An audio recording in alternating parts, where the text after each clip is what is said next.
Hello everyone. तो आज हम लोग डिस्कस करने वाले हैं केवीएस एनवीएस और ईएमआरएस के टीयर 2 का कंप्लीट जो आगे प्रोसीजर होने वाला है, क्योंकि काफ़ी सारे क्वेश्चन लगातार कमेंट बॉक्स में पूछे जा रहे हैं मुझसे कि मैम क्या कब तक रिजल्ट आ सकता है, क्या हमारी कट ऑफ रह सकती है। तो आज ये एक डिटेल वीडियो है। मेक श्योर कि आप एंड तक इसको ज़रूर देखें, क्योंकि बहुत ही इंपॉर्टेंट पॉइंट्स आज हम लोग कवर करने वाले हैं। तो सबसे पहले अगर हम बात करें तो आंसर की जो है वो ऑलरेडी आउट हो चुकी है। टीयर 2 के आंसर के आने के बाद काफी कैंडिडेट्स के मार्क्स जो हैं वो 2 to 3 कम भी हुए हैं। पहले जो वो लोग एक गूगल से कह ले या फिर अदर यूट्यूब चैनल से जो वो मैच करके अपने आंसर्स निकाल पा रहे थे, जो उनका रॉ मार्क्स निकल रहा था, वहां से थोड़े से कम हो गए हैं। क्योंकि कहा जा रहा है कि स्पेशली केवीएस और एनवीएस की जो आंसर की आई है उसमें 2-3 क्वेश्चंस गलत दिए गए हैं। तो आप लोगों को चैलेंज करने का टाइम भी दिया गया है 17 तक, यानी 17 मई 2026 तक आप लोग जो भी आंसर आपको गलत लग रहा है उसको चैलेंज कर सकते हैं। कंपटीशन से हम लोग बाहर हो जाते हैं। एक एक मार्क्स बहुत इंपॉर्टेंट होता है। तो आंसर की आउट होने के बाद मार्क्स सभी के कम हुए हैं, इसलिए परेशान होने की जरूरत नहीं है। और अगर जिन्होंने चैलेंज किया है, जो चेंज होगा वो सभी के लिए होगा। तो अगर हम लोग बात करें कि एक्सपेक्टेड कट ऑफ क्या रहने वाली है for PRT, TGT and PGT, non teaching का मुझे आइडिया नहीं है। जो आंसर की आई है वो सिर्फ ऑब्जेक्टिव की है। अभी भी हम नहीं जानते कि सब्जेक्टिव में हमें कितने मार्क्स मिलने वाले हैं। तो ऑब्जेक्टिव में अगर आपके 35 to 40 मार्क्स केवीएस एनवीएस वालों के 60 में से 35 to 40 मार्क्स बन रहे हैं और डिस्क्रिप्टिव वो पूरा अटेम्प्ट करके आए हैं, अटेम्प्ट इन द सेंस कि सही अटेम्प्ट करके आए हैं, और लगभग वो 25 to 30 मार्क्स भी स्कोर कर पा रहे हैं, तो डेफिनेटली सेफ साइड है। तो मेरे अकॉर्डिंग पीआरटी का जो सेफ स्कोर होगा for UR that will be 65+। अगर आप 65 या उससे ज्यादा मार्क्स लेकर आ रहे हैं और आपकी कैटेगरी यूआर है तो आप डेफिनेटली सेफ हैं। उसके बाद अगर कैटेगरी की बात की जाए तो अलग अलग कैटेगरीज हैं, जिसमें हमारे ईडब्ल्यूएस, ओबीसी, एससी, एसटी। तो ओवरऑल अगर बात की जाए तो 58+ अगर आप लोगों के मार्क्स आ रहे हैं, 58+ आप लोग अगर किसी कैटेगरी में है और आपके मार्क्स आ रहे हैं तो आप डेफिनेटली सेफ साइड है। आप लोग अपने इंटरव्यू की प्रिपरेशन स्टार्ट कर दें। अब अगर मैं बात करूं टीजीटी की, तो टीजीटी का भी जो एवरेज है यूआर के लिए वो 65+ ही रहेगा। 65 to 65 अगर आपके मार्क्स 65 या उससे ज्यादा है तो आप डेफिनेटली सेफ साइड है, आपका सिलेक्शन बिल्कुल तय है। कुछ कैंडिडेट ऐसे भी है जो कह रहे हैं मैम 70 से ज्यादा है, किसी के 80 से ज्यादा है, तो भाई वो तो फाइनल लिस्ट में आने वाले हैं मेरे अकॉर्डिंग। बस एक इंटरव्यू में उनको जाके अटेंडेंस लगा के आनी है। तो बेसिकली जो टीजीटी की कट ऑफ रहने वाली है फॉर यूआर कैटेगरी वो भी आपकी 65+ रहने वाली है। और अगर मैं बात करूं कैटेगरी की, दैट विल बी 60+। तो ये मेरे अकॉर्डिंग टीजीटी की कट ऑफ रहने वाली है और ये एक्सपेक्टेड कट ऑफ है। देखिए एग्जैक्टली कोई नहीं बता सकता। और अगर हम लोग पोलिंग भी कराते हैं कि किसके कितने मार्क्स बन रहे हैं, तो उसमें भी सब पार्ट नहीं लेते। जितने भी कैंडिडेट अपियर हुए हैं वो सब पार्ट नहीं लेते, इसीलिए अंदाजा लगा पाना, एग्जैक्ट अंदाजा लगा पाना बहुत मुश्किल है। तो ये एक एक्सपेक्टेड कट ऑफ है, बट हाँ इस रेंज में या इससे ज्यादा वाले डेफिनेटली सिलेक्ट हो जाएंगे। इसके बाद अगर मैं पीजीटी की बात करूं तो पीजीटी की जो कट ऑफ है वो टीजीटी से कम रहने वाली है, कम ही रहेगी। ये आज तक का रिकॉर्ड रहा है कि पीजीटी की जो कट ऑफ है वो टीजीटी से कम ही रहती है। तो मेरे अकॉर्डिंग जिसके 62+ है और वो यूआर कैटेगरी के अंदर है तो उसका सिलेक्शन तय है फॉर पीजीटी पोस्ट। और अगर कैटेगरी में है तो 58+ अगर है तो आपका सिलेक्शन पीजीटी पोस्ट के लिए हो जाएगा। अब आप कोई कैंडिडेट ये भी बोलेगा जिनके मार्क्स ज्यादा हैं कि मैम ये कट ऑफ बहुत कम बता रही हैं आप, और जिनके कम है वो ये बोलेंगे मैम आप ये बहुत ज्यादा बता रही हैं। तो देखिए एवरेज इतना ही रहने वाला है, क्योंकि ज्यादा कैंडिडेट्स के मार्क्स जो हैं वो इसी रेंज में रह रहे हैं। उसके बाद अगर हम कंपटीशन की बात करें तो आप लोग जानते हैं कि टीयर 2 में 1:10 का रेशियो था कंपटीशन का, यानी एक सीट पे 10 कैंडिडेट्स की फाइट थी।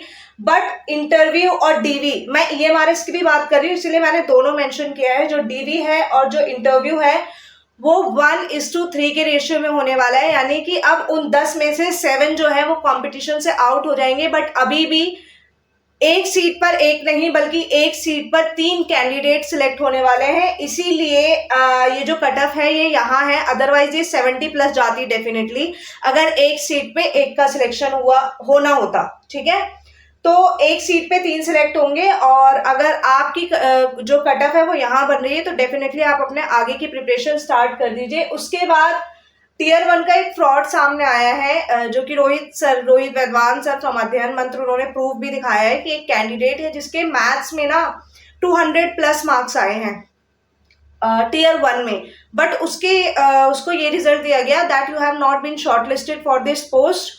और जब उस कैंडिडेट ने आरटीआई लगाई है तो वहां से रिप्लाई आया है कि जो कट ऑफ गई थी that will be maybe I think 168, तो 168 कट ऑफ थी और उसके 200+ मार्क्स थे, तो उसको सिलेक्ट क्यों नहीं किया गया। तो डेफिनेटली अगर इस पे कोर्ट केस होता है और आवाज उठाई जाती है तो कैंसिलेशन के चांस हो सकते हैं, बट आप लोगों को घबराने की जरूरत नहीं है, क्योंकि कैंसिलेशन सारे ही पोस्ट का नहीं होने वाला है। वो उसी पोस्ट का कैंसिलेशन किया जाएगा जिसमें डाउट हुआ है, जिसमें कुछ गलती मे बी केवी या फिर एनवीएस की तरफ से की गई है। तो ये फ्रॉड जो है ये प्रूव हो चुका है आरटीआई के बाद, और अगर इसके ऊपर एक्शन लिया जाएगा कैंडिडेट की तरफ से या किसी टीचर की तरफ से कंसर्न, तो हो सकता है कि इस पोस्ट की जो रिक्रूटमेंट है वो कैंसिल हो जाए। सारे जो एग्जाम्स है वो कैंसिल नहीं होंगे, बाकी पोस्ट एज इट इज चलने वाली है। ठीक है, इसके बाद एक्सपेक्टेड रिजल्ट डेट क्या रहने वाली है, देखिए जो हमारी आंसर की है वो आ चुकी है, और आपको 3 से 4 दिन का ही टाइम दिया गया है कि आप अपने आंसर की को चैलेंज कर सकते हैं। फाइनल आंसर की अब जो है वो रिजल्ट के साथ ही आएगी, मतलब फाइनल आंसर की आपके रिजल्ट के साथ ही आएगी। तो अब जो नेक्स्ट स्टेप रहने वाला है वो रिजल्ट ही है। तो मोस्ट प्रोबेबली मान के चलिए या तो मई एंड और जून के फर्स्ट वीक, अगर इससे भी बहुत ज्यादा लेट होता है ना तो 10 जून तक डेफिनेटली आपको रिजल्ट देखने के लिए मिल जाएगा। रीजन बीइंग कि अभी समर वेकेशन चल रहे हैं, तो इंटरव्यू कंडक्ट कराने में भी उनको भी आसानी होगी, अथॉरिटी को इंटरव्यू डीवी वगैरह। और डीवी तो चलिए कोई नहीं, हो जाता है, वो ऑफिशियल काम है, वो आसानी से भी कराया जा सकता है, बट इंटरव्यू के लिए अलग अलग डेस्टिनेशन सेट किए जाते हैं अलग अलग पोस्ट के लिए। तो इसीलिए हो सकता है कि समर वेकेशन में आपके इंटरव्यू कंडक्ट कराए जाए। 15 जून के बाद आप लोगों के इंटरव्यू कंडक्ट कराए जा सकते हैं, इसीलिए उम्मीद मान के चलिए कि जून के 10 जून तक आपका रिजल्ट आने के पूरे चांसेस हैं। इसके बाद डीवी और इंटरव्यू की बात करें तो या तो वो समर वेकेशन में हो जाएगी, अगर रिजल्ट जल्दी आ गया तो समर वेकेशन में हो जाएगी, और अगर थोड़ा सा डिले होता है रिजल्ट में, मतलब मिड ऑफ जून तक जाता है या 20 जून तक जाता है, तो डेफिनेटली जुलाई में आपका डॉक्यूमेंट वेरिफिकेशन और इंटरव्यू दोनों कंडक्ट करा दिया जाएगा। डॉक्यूमेंट वेरिफिकेशन फॉर ईएमआरएस और ऑल्सो फॉर केवीएस और एनवीएस के कैंडिडेट्स। जो डीवी है वो आपका इंटरव्यू से पहले कराया जाता है। एक बार मैं इस प्रोसेस को एक्सप्लेन कर देती हूँ। जब आपको कॉल लेटर दिया जाता है तो उसमें प्रॉपरली मेंशन होता है कि आप अपने ओरिजिनल डॉक्यूमेंट सारे कैरी करके लाएंगे, और वहां पे पहले आपका डॉक्यूमेंट वेरीफाई किया जाता है डबल टेबल पे, अलग अलग जगह पे, 2 अलग अलग जगह पे आपका डॉक्यूमेंट वेरीफाई किया जाता है। उसके बाद आपको इंटरव्यू के लिए भेजा जाता है। ठीक है, तो डीवी और इंटरव्यू केवीएस एनवीएस वालों का सेम डेट पे हो जाएगा, और ईएमआरएस वालों का सिर्फ डीवी ही होना है। तो अब जो कैंडिडेट्स हैं जिनको ऐसा लग रहा है वो इस रेंज से आगे हैं, इन कट ऑफ से उनके ज्यादा मार्क्स आ रहे हैं, तो उनको क्या करना है, जो ईएमआरएस वाले कैंडिडेट है वो अपने सारे डॉक्यूमेंट प्रिपेयर करके रख ले। अगर आपने कोई कैटेगरी फिल की है तो मेक श्योर कि वो कैटेगरी सर्टिफिकेट आपके पास होना चाहिए, सेंट्रलाइज्ड होना चाहिए, और जो भी कंडीशन है रिक्रूटमेंट रूल्स में आप जाके एक बार दोबारा से उसको गो थ्रू कर लीजिए और उसके अकॉर्डिंग अपने सारे डॉक्यूमेंट्स प्रिपेयर करके रख लीजिए। इसके बाद केवीएस एनवीएस वालों को अभी एक और स्टेप देखना है, दैट इज इंटरव्यू। उसके लिए बहुत ज्यादा घबराने की जरूरत नहीं है। देखिए, आप लोगों को प्रैक्टिस करनी है, प्रैक्टिस से ही सब कुछ होगा। और अगर आप चाहें तो ऑफलाइन मॉक इंटरव्यू भी लगा सकते हैं, उससे काफी हेल्प मिलती है। जो पैनल होता है वो भी आपको हेल्प कर देते हैं। और इसके अलावा मैं खुद केवीएस का इंटरव्यू क्रैक करके केवीएस में एज अ पीआरटी पढ़ा चुकी हूँ, तो मैं भी अपने साइड से कोशिश करूंगी कि मैं अपने चैनल पे जितनी आप लोगों की हेल्प कर पाऊँ इंटरव्यू की प्रिपरेशन में, मैं करूंगी।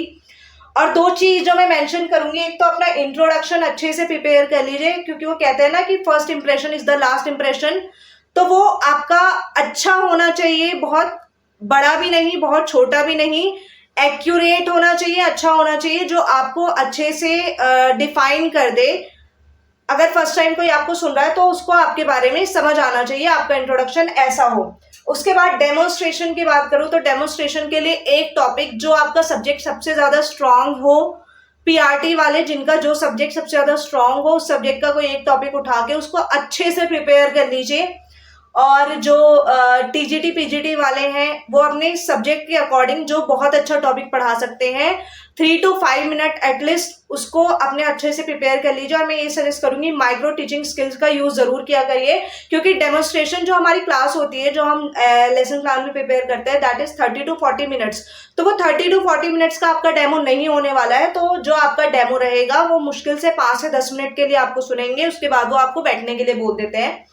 तो इसके लिए आपको क्या करना है, इंट्रोडक्शन जो हमारा माइक्रो टीचिंग की इंट्रोडक्शन स्किल होती है, जिसमें हम बच्चों को प्रीवियस नॉलेज से कनेक्ट करके इंट्रो देते हैं, नए टॉपिक का उसको कनेक्ट करते हैं, वो वाली आप यूज कर सकते हैं। इसके बाद example, illustration with example use कर सकते हैं, प्रॉबिंग क्वेश्चन यूज कर सकते हैं, और रीइंफोर्समेंट स्किल, ये 4 स्किल का तो आप यूज कर सकते हैं। बाकी की तो थोड़ी ऐसी होती है जो एंड में भी यूज की जा सकती है। और वो स्टिमुलस वेरिएशन वाली माइक्रो स्किल, मतलब आप अपने हाव भाव को कैसे चेंज करेंगे, किसी सेंटेंस को अगर पढ़ना है, इंटोनेशन मॉड्यूलेशन आपका कैसा होना चाहिए, इन सब चीजों पे आप बहुत अच्छे से फोकस कर सकते हैं। फिर है डेमोन्स्ट्रेशन के लिए एक चीज और देखिए, हम लोग यूजुअली, मैं अभी भी स्मार्ट बोर्ड नहीं यूज कर रही हूँ, तो हम लोगों को स्मार्ट बोर्ड यूज करना नहीं आता, बट मैं आप लोगों को बता दूं जो डेमोन्स्ट्रेशन होने वाला है वो डेफिनेटली स्मार्ट बोर्ड पे होने वाला है, क्योंकि अब हर केवी में जो है स्मार्ट बोर्ड लग चुके हैं और आपको एटलीस्ट ऑपरेट करना स्मार्ट बोर्ड आना चाहिए। तो अगर आप लोगों के पास है तो वेल एंड गुड है, आप प्रैक्टिस कर लीजिए। अगर नहीं है तो आप वीडियोस देखिए कि उसको कैसे एटलीस्ट स्टार्ट करना है, कैसे कौन सा फंक्शन हम ओपन कर सकते हैं, कैसे हम उसको मतलब यूज करके टीचिंग कर सकते हैं। तो ये चीजें आपको आनी चाहिए, ठीक है। तो ये था आज का ओवरऑल जो भी एनालिसिस है, जिसमें मैंने कट ऑफ की भी बात कर ली, रिजल्ट की भी बात कर ली, इंटरव्यू की भी बात कर ली। और मैं उम्मीद करती हूँ कि सारी चीजें आप लोगों को समझ आ गई होगी। लेकिन इसके अलावा अगर कोई आप लोगों की डाउट है तो आप कमेंट सेक्शन में पूछ सकते हैं, और मैं इंट्रोडक्शन और डेमोन्स्ट्रेशन के लिए अलग से डेफिनेटली वीडियो बनाने वाली हूँ। तो जो भी इसे देख रहे हैं वो मेक श्योर करें कि चैनल को सब्सक्राइब जरूर कर ले, ताकि आपके पास वो वीडियो पहुंच सके। Thank you so much for watching, keep supporting.